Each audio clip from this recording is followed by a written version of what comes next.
Hai guys, selamat datang kembali di channel Sesepuh Anime. Di video kali ini gue akan membahas alur cerita anime Moriarty the Patriot atau Yukoku no Moriarty Season 1. Anime ini sendiri mengadaptasi karakter fiksi terkenal dari barat yang menceritakan raja kriminal dengan sudut pandang yang berbeda dan juga dikemas dengan jalan cerita yang berbeda.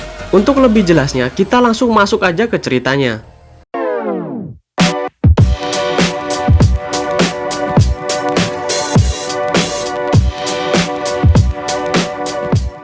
Di London, ada serangkaian kejadian penculikan dan pembantaian sadis terhadap anak-anak. Sayangnya, polisi tidak bisa melakukan apa-apa. MC di anime ini bernama William James Moriarty, seorang antihero yang di balik layar juga terkenal sebagai raja kriminal. William lalu bergerak dengan sedikit petunjuk dan mampu menemukan pelaku pembunuhan berantai itu. Pelakunya adalah bangsawan yang bernama Earl Algerton.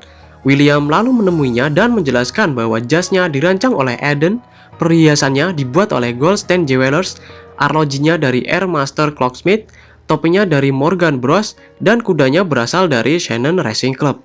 5 pedagang itu memiliki anak laki-laki dan menjadi korban pembantaian. Egerton yang merasa ketakutan lalu melarikan diri. William lalu menyuruh adiknya yang bernama Louis James Moriarty untuk menangkap Egerton. Di tempat lain, kakaknya William yang bernama Albert James Moriarty menemui Eden yang anaknya adalah korban pembantaian terakhir saat ini. Albert lalu membawanya menemui William. William yang juga seorang konsultan kriminal menawari Eden untuk balas dendam dan dia menyetujuinya. William lalu membawa Eden ke Egerton yang sebelumnya sudah ditangkap. Eden lalu membunuh Egerton dengan sadis untuk membalaskan dendamnya. Belasan tahun sebelumnya, tepatnya pada tahun 1866, Inggris masih menganut sistem kasta sosial di mana status bangsawan dianggap lebih mulia daripada rakyat jelata, yang mengakibatkan tindakan diskriminasi terjadi di mana-mana. Albert James Moriarty sebagai salah satu anak bangsawan justru sangat membenci sistem dunia yang bekerja seperti itu.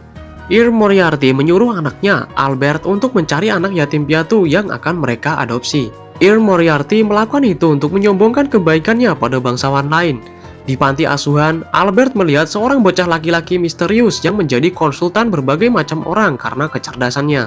Bahkan para perampok juga meminta bantuannya untuk mencuri harta para bangsawan dan berhasil tanpa bisa ditangkap para polisi. Albert juga melihat bocah misterius itu bertekad untuk mengubah dunia menjadi lebih baik dengan membunuh semua bangsawan busuk. Albert yang tertarik dengannya lalu membawanya bersama adiknya yang bernama Louis untuk diadopsi keluarga Moriarty. Walaupun Albert sudah membawa mereka berdua ke rumahnya, tapi keluarganya tidak begitu peduli. Di mata keluarganya, rakyat jelata hanyalah pembawa masalah dan keluarganya hanya memperdulikan masalah status dan harta. Albert yang benar-benar tidak tahan dengan kebusukan keluarganya lalu meminta bantuan bocah misterius itu. Saat malam hari, William James Moriarty, adik kandungnya Albert, mencoba menjebak dua anak yang diadopsi tadi dengan tuduhan mencuri. Tapi rencananya berantakan saat dua anak itu bersama kakaknya, Albert, telah berada di sana memergokinya. Bocah misterius itu lalu menyuruh Albert untuk membunuh adiknya dan Albert pun benar-benar membunuhnya. Bocah misterius itu lalu melanjutkan rencananya dengan menyalakan semua lampu gas dalam rumah dan mengatur jam untuk menarik pelatuk pistol pada jam 3 pagi. Mereka bertiga lalu bersembunyi di ruangan aman kedap udara yang tidak terkena gas. Saat jam 3 pagi, pistol itu menarik pelatuknya yang menyebabkan ledakan dalam rumah dan terbakar seluruhnya. Setelah itu, mereka bertiga lalu keluar dari rumah. Albert teringat sebelumnya di panti asuhan bahwa dia akan memberikan semuanya, baik itu kekayaan, kedudukan, bahkan hidupnya sendiri selama dia bisa melihat dunia ideal yang dia impikan itu. Di luar rumah, mereka bertiga bertemu petugas pemadam kebakaran, dan Albert mengungkapkan bahwa hanya dia dan dua orang adiknya saja yang selamat. Sejak malam itulah bocah misterius itu menggunakan nama William James Moriarty. Di umurnya yang ke-24, William telah mengajar di Universitas Dunham sebagai profesor matematika. Suatu waktu, trio Moriarty diundang makan malam oleh Viscount Belfort.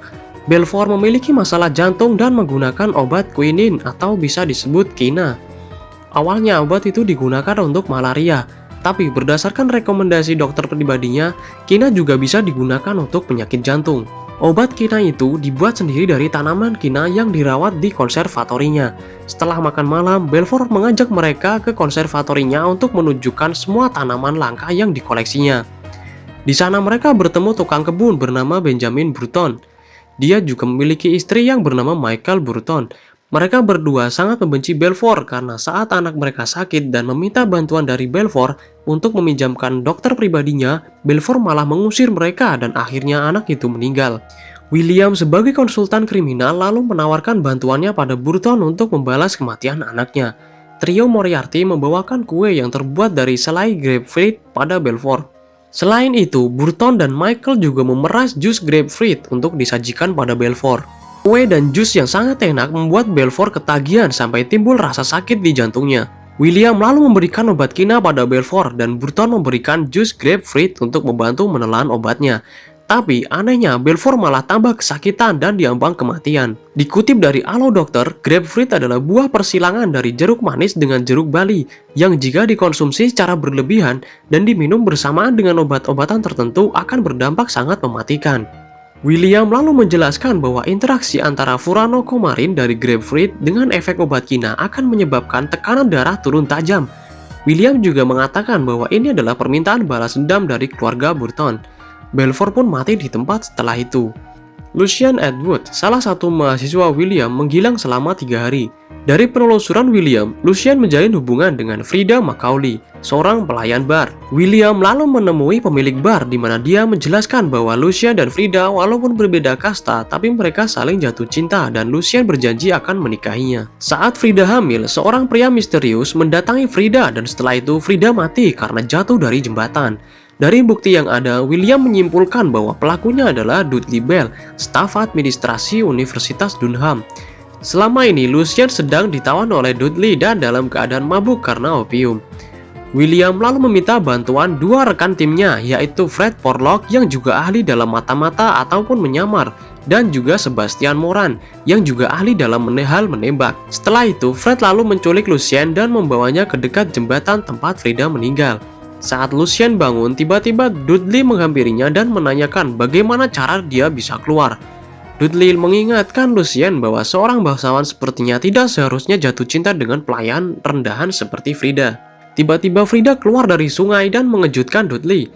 Dudley mengatakan bahwa seharusnya dia sudah mati karena melompat ke sungai saat berada dalam efek opium. Setelah Dudley mengakui kejahatannya, William tiba-tiba muncul dan mengakui bahwa ini adalah rencananya. Frida adalah Fred yang menyamar. William juga menjelaskan bahwa Dudley memiliki bisnis rumah bordil yang diberi label sebagai rumah sakit, sehingga dia bisa mendapatkan banyak opium secara legal. Sebastian dari jauh lalu menembaki Dudley dengan silent rifle yang membuatnya jatuh ke sungai dan mati. Pagi harinya, Lucian membuatkan makam untuk Frida sambil meratapi nasibnya. Di kapal pesiar mewah bernama Noatik, William telah menyiapkan pertunjukan hebat bersama rekan-rekannya. Pertunjukan ini bintang utamanya adalah bangsawan bernama Count Blitzender yang hobi membunuh rakyat jelata saat dilanda stres. Di Noatik yang mewah itu juga ditumpangi banyak rakyat jelata yang menyebabkan Blitz benar-benar muak. Bintang lainnya adalah Thomas Michelson, rakyat jelata yang telah melakukan berbagai macam kejahatan seperti pencurian, pemerkosaan, dan pembunuhan. Sebastian dan Fred menyamar sebagai kru kapal. Sebastian lalu membayar Thomas untuk mengganggu Blitz. Fred juga mengirimkan berita-berita buruk pada Anders tentang semua usahanya yang tiba-tiba mengalami kebangkrutan. Saat William berhenti di depan tangga spiral sambil memikirkan rencananya, tiba-tiba pria misterius datang menghampirinya. Pria itu menebak bahwa William adalah seorang ahli matematika dengan menjelaskan deduksinya. William tersenyum pada pria itu karena bisa menebaknya dengan benar. Blitz yang dilanda kegelisahan lalu berburu rakyat jelata seperti yang biasa dilakukannya. Dia melihat Thomas lalu mengundangnya ke kamarnya untuk minum-minum. Saat Thomas berpikir untuk mencuri harta-harta Blitz, tiba-tiba Blitz menyerang dari belakang dan menusuknya sampai mati. William lalu masuk ke ruangan Blitz dan berakting tidak sengaja memergoki Blitz yang telah membunuh Thomas.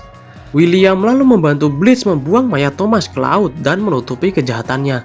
Tanpa sepengetahuan Blitz, Fred dan Sebastian menggunakan jaring untuk menangkap tubuh Thomas. Besoknya saat dimulai pertunjukan di panggung, William memberitahu Blitz yang berada di ruangan VIP bahwa Thomas masih hidup dan berada di kursi penonton.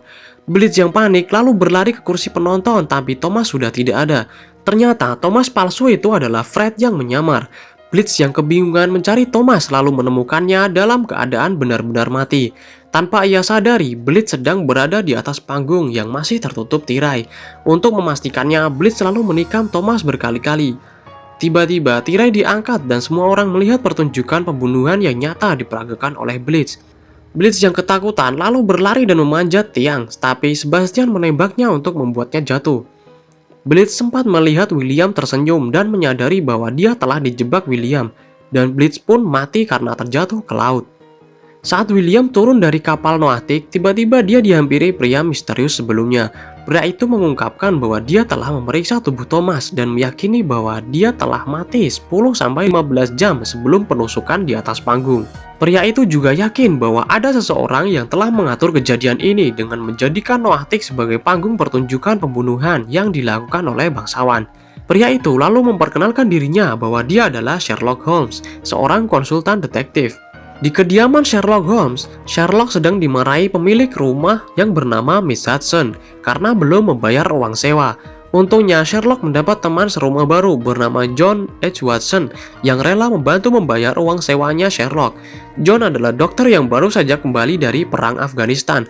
Saat mereka bertiga mengobrol, tiba-tiba datanglah inspektur polisi bernama George Lestrade menangkap Sherlock dan membawanya ke rumah bangsawan bernama Count J. Dreber. Lestrade memberitahukan bahwa Dreber dibunuh jam 10 malam dan di sebelahnya ada tulisan darah dengan nama Sherlock. Lestrade juga menjelaskan berbagai masalah yang dialami orang-orang di dalam rumah saat kejadian berlangsung. Salah satu pelayan menunggu kekasihnya semalaman tapi tidak kunjung datang. Lalu pelayan lainnya menerima berita tentang ayahnya yang pingsan dan saat dia pulang ayahnya masih dalam keadaan sehat. Sedangkan kepala pelayan tertidur setelah meminum whisky yang dicampur seseorang dengan obat-obatan. Terakhir adalah juru masak tuli yang berada di kamar yang bahkan tidak mampu mendengar sambaran petir. Sherlock lalu menjelaskan bahwa namanya ditulis oleh si pembunuh dan bukan oleh korban karena hurufnya lebih tebal dibandingkan dengan jari korbannya dan menandakan si pembunuh adalah pria yang lebih besar. Sherlock juga menyimpulkan bahwa si pembunuh adalah seorang amatiran karena menggunakan pelurunya dengan membabi buta, sedangkan seorang pro pasti mengincar kepala atau jantung. Tapi Sherlock menambahkan bahwa ada seseorang di balik layar yang membantu si pembunuh sehingga dia bisa melancarkan aksinya dengan mudah. Di tempat lain, William telah menggunakan seorang pria yang ingin membalas dendam pada Dreber dan sekaligus untuk menguji kemampuan Sherlock. Sherlock lalu memberikan cincin dari TKP yang bertuliskan nama Lucy pada John. John lalu memberikan info di koran bahwa dia menemukan cincin emas untuk menjebak pelakunya. Tiba-tiba seorang nenek mendatangi John dan menjelaskan bahwa cincin itu milik putrinya bernama Lucy, dan John memberikannya. Sherlock lalu mengikuti nenek itu dan berhasil menghancurkan topeng yang memperlihatkan setengah wajah Fred, tapi Fred berhasil melarikan diri. Sherlock lalu memberitahu John untuk tidak usah khawatir karena dia sudah menemukan pembunuhnya. Sherlock sudah menyelidiki masa lalu Dreber yang suka melecehkan wanita dari rakyat jelata. Lucy Ferrier adalah wanita yang menikah dengan Jefferson Hope dan mati mengenaskan karena ulah Dreber. Sherlock juga telah mendapatkan bukti kuat dari jejak horse cap depan rumah Dreber yang dikendarai Jefferson dan juga ukuran jari Jefferson yang cocok dengan yang di TKP. Jefferson lalu meminta Sherlock untuk membunuhnya, dengan begitu dia akan mengetahui siapa konsultan kriminal yang Sherlock cari. Sherlock memutuskan untuk mencari konsultan kriminal itu sendiri dan membawa Jefferson ke polisi. Setelah kejadian itu, Sherlock menjadi detektif yang sangat terkenal di Inggris yang telah memecahkan berbagai macam kasus. Saat naik kereta, Sherlock tak sengaja bertemu dengan William dan mereka mengobrol, tapi tiba-tiba terjadi kasus pembunuhan. Darah korban juga menempel pada pakaian John. John menjelaskan bahwa seseorang menabraknya di kamar mandi. Sherlock dan William lalu memeriksa TKP dan menemukan bahwa korban adalah penjual perhiasan. Mereka menyimpulkan bahwa pelaku awalnya ingin merampok dengan membiusnya dulu, tapi karena korban sadar lebih cepat, jadinya pelaku terpaksa membunuhnya. Karena panik, pelaku lalu melarikan diri dengan sarung tangan yang berlumuran darah dan melupakan tujuan awalnya. Berbeda dengan Sherlock yang mengandalkan bukti di tempat kejadian, William menggunakan metode profil psikologis si pembunuh. William menjelaskan bahwa si pembunuh pergi ke kamar mandi untuk mencuci darah karena dia tidak bisa membuang pakaiannya yang menandakan pelakunya adalah kru kereta. Sedangkan Sherlock menemukan sepatu para kru yang sama dengan jejak sepatu pelaku. Sherlock lalu mengumpulkan para kru dan menemukan bahwa ada darah pada sarung tangan Eddie Houghton. Eddie menyangkal dengan menunjukkan luka tangannya di balik sarung tangannya. William lalu menunjukkan ada percikan darah korban di kacamatanya yang lupa ia bersihkan. Eddie yang terpojok lalu mengakui kejahatannya dan dibawa ke kantor polisi. Setelah William dan Louis berduaan, William menjelaskan bahwa itu tadi adalah darahnya sendiri. William tahu bahwa Sherlock akan memanggil semua kru kereta. Jadi untuk menghindari alibi yang akan digunakan pelaku, William berbicara dengan semua kru dan meninggalkan bekas darahnya pada mereka semua. Benar-benar cara licik yang cocok digunakan oleh si raja kriminal. Oke, sekian untuk alur cerita Moriarty The Patriot Season 1. Nantikan video gue berikutnya yang membahas alur cerita Moriarty The Patriot Season 2 yang menjadi akhir pertarungan antara si raja kriminal Moriarty yang berhadapan dengan Holmes, si detektif terhebat. Kalau ada salah-salah kata tolong dimaafin dan jangan lupa untuk like, subscribe, dan share video ini. Sampai jumpa.